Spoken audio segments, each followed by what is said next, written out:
बोलो श्री गणेश भगवान की जय। बोले श्री चौथ मैया की जय। बोले श्री बांके बिहारी लाल की जय। एक गांव में एक साहूकार के 7 बेटे और 1 बेटी थी। सातों भाई बहन में बहुत ही प्रेम था। करवा चौथ के दिन सेठानी ने सातों बहुओं और बेटी के साथ करवा चौथ का व्रत रखा।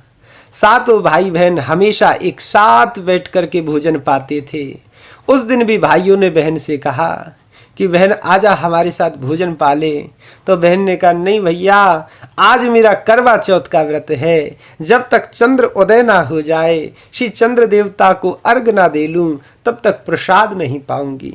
भाइयों ने सोचा हम भोजन पालेंगे और हमारी बहन भूखी रहेगी। तो एक भाई ने दिया लिया और एक भाई ने छलनी ली। दोनों पहाड़ पर चले गए, दिया जलाया, उसके ऊपर छलनी ढक दी और कहा कि बहन देख देख देख चंद्रमा उदय हो गया, बहन अर्घ दे जल्दी से और हमारे साथ में भोजन पा। बहन ने भाभियों को कहा भाभियों देखो चंद्रमा उदय हो गया है। भाभियों ने कहा कि तुम्हारे भैया तुम्हारे साथ में मजाक कर रहे हैं। भाभियों की बात पे ध्यान ना दिया और चंद्रमा को अर्घ दे करके भाइयों के साथ में भोजन पाने लगी। अब तो भोजन पाते समय एक बड़ा ही आश्चर्य हुआ। भोजन का पहला कौर खाने लगी तो उसमें बाल आ गया, दूसरा कौर खाने लगी तो उसमें कंकर आ गया और तीसरा कौर खाने लगी तो ससुराल से बुलावा आ गया कि बहू जल्दी आजा, बेटा की बहुत तबीयत खराब है। अब तो रुदन करने लगी। मैया दौड़ी दौड़ी आई, कहने लगी बेटी क्या हुआ? कहा कि मैया मुझे ससुराल जाना है, उनकी बहुत तबीयत खराब है। मैया ने कहा बेटी चली जा, लेकिन तुझे विदा तो कर दूं। मैया ने संदूक खोली तो उसमें सफेद कपड़ा निकला। अपशकुन हो गया। दूसरी संदूक खोली विदा करने के लिए तो उसमें भी सफेद कपड़ा निकला। तीसरी संदूक खोली तो उसमें भी सफेद कपड़ा निकला। मैया को हृदय में बड़ा ही दुख हुआ। मैया रोती हुई आई और बेटी से कहने लगी बेटी तू विलंब ना कर, जल्दी ससुराल जा, ये सोने का सिक्का है, ये ले जा। रास्ते में सबके पैर छूते हुए जाना और जो अमर सुहाग का वरदान दे, ये सिक्का उसे दे करके अपने पल्लू में गांठ बांध लेना। रास्ते में बहुत लोग मिले, लेकिन किसी ने भी अमर सुहाग का वरदान नहीं दिया। ससुराल पहुंची तो देखा कि जेठ की बेटी झूला झूल रही थी, तो बेटी के पैर छू लिए। बेटी ने वरदान दिया शीली हो, सपूती हो, 7 पूत की माँ हो। यह आशीष सुनते ही उसने सोने का सिक्का बेटी को दे दिया और पल्लू में गांठ बांध ली। घर के अंदर प्रवेश किया तो बड़ा हाहाकार देखा। पति को मृत अवस्था में पाया। उसके पति को ले जाने लगे तो रोने लगी, रुदन करने लगी। पति को ले जाने नहीं दिया और वे अपने मृत पति की सेवा करने लगी। सास बहू की यह अवस्था देख करके बड़ी दुखी। बहू के लिए भोजन ले जाए लेकिन बहू भोजन ना करे। बड़ी बहुओं को क्रोध आया और कहने लगी कि इसको राजभोग खिलाने की जरूरत नहीं है, ये पागल है और पागलों को पागल जैसा भोजन परोसना चाहिए। तो ये ले जा, बासा खाना खिला। अब तो बहू के लिए बासा खाना आने लगा। वह तो पति की सेवा करती, ना उसे भोजन का बोध, ना उसे श्रृंगार का बोध, ना उसे किसी क्रिया का बोध। कुछ दिन बाद माघ महीने की तिलचौथ आई तो उसने माता से प्रार्थना की कि हे मैया, मुझे मेरी गलती का पश्चाताप हो गया है, मुझे क्षमा कर दो। हे चौथ माता, मेरा सुहाग मुझे लौटा दो, मेरे पति को जीवित कर दो। माता ने कहा अरे बेटी, ये मेरे हाथ में नहीं, ये तो बैसाख की चौथ माता तुम्हारा सुहाग लौटाएगी। बैसाख की चौथ आई, फिर उसने प्रार्थना करी तो फिर मैया ने कहा अरे बेटी, ये मेरे बस की बात नहीं, भादों की चौथ आएगी, वही तुम्हारा सुहाग लौटाएगी। भादों की चौथ आई, रुदन करती हुई बोली मैया मुझे क्षमा कर दो, मेरे पति को मुझे लौटा दो, मेरा सुहाग मुझे लौटा दो। भादों की चौथ ने कहा अरे बेटी, सबसे बड़ी चौथ तो श्री गणेश जी की चौथ है, श्री कार्तिक चौथ चौथ है, श्री कृष्ण की चौथ है। कृष्ण की कृपा हो जाए, श्री गणेश जी का आशीर्वाद मिल जाए तो तेरा पति तुझे मिल जाएगा। यह कह कर के मैया अंतर ध्यान हो गई।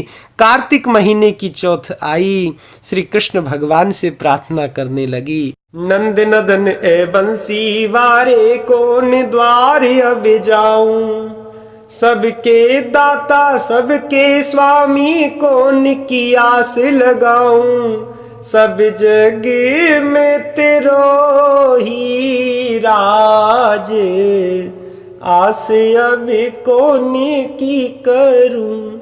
रुदन करने लगी। श्री कृष्ण भगवान ने विनती सुन ली और करवा चौथ मैया से कहा कि तुम जाओ, मेरा भक्त रो रहा है, मुझसे अपने भक्तों का कष्ट देखा नहीं जाता। भगत मेरे मुकुटमणि में हूँ भक्तन को दास, मेरे भक्तों से रुष्ट मत होना और सबसे पहले मेरे भक्त के यहाँ पर जाना।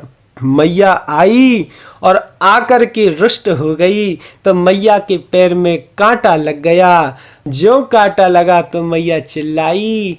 मैया की आवाज सुनकर के बहू घर से बाहर आई तो क्या देखा, मैया के पैर में कांटा लगा हुआ है, रुधिर बह रहा है। ये देखा ना गया, मैया का कांटा निकाला। मैया इस सेवा से प्रसन्न हो गई और कहा, मांग बेटी मांग, क्या मांगना चाहती है।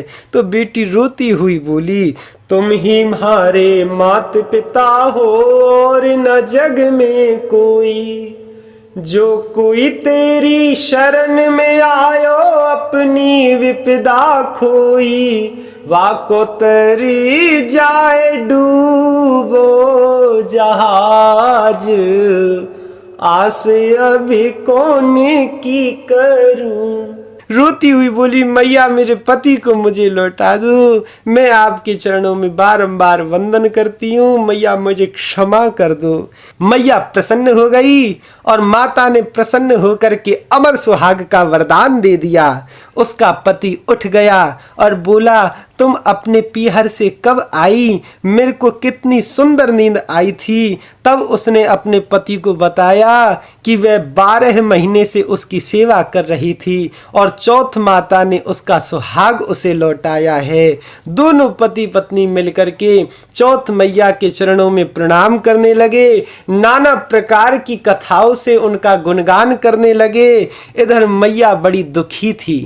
मैया ने कहा, आज करवा चौथ है, मैं अपनी बहू की पीड़ा को देख नहीं सकती, तो रूखी सूखी भोजन की थाली लगा करके दासी को कहा कि जा मेरी बहू को जाकर के भोजन दे आ। दासी आई और आकर के क्या देखा कि दोनों बहू और बेटा चौथ मैया का गुणगान कर रहे हैं। भागी भागी गई, सासू मैया को बताया, सासू मैया भागी भागी आई तो बेटा भी भागे भागे आए। यह देख करके और भी बहू भागी भागी आई और देखा कि मैया का गुणगान हो रहा है। सभी बड़े प्रेम से चौथ मैया का गुणगान करने लगे, गणेश जी की जय जयकार करने लगे, भाग्य विहारी की जय जयकार करने लगे और सबने निश्चित किया कि आज से कार्तिक मास की चौथ में सभी बड़े विधि विधान से इस व्रत को करेंगे। श्री गणेश जी की पूजा करेंगे, श्री चौथ मैया की पूजा करेंगे, श्री बांके बिहारी जी की जय जयकार करेंगे। हे चौथ माता, जैसा साहूकार की बेटी का सुहाग अमर किया, वैसे ही मेरी बहन, मेरी बेटी, मेरी माताओं का भी सुहाग अजर अमर करना। बोलो चौथ मैया की जय, बोलो श्री गणेश भगवान की जय, बोलो श्री बांके बिहारी लाल की जय।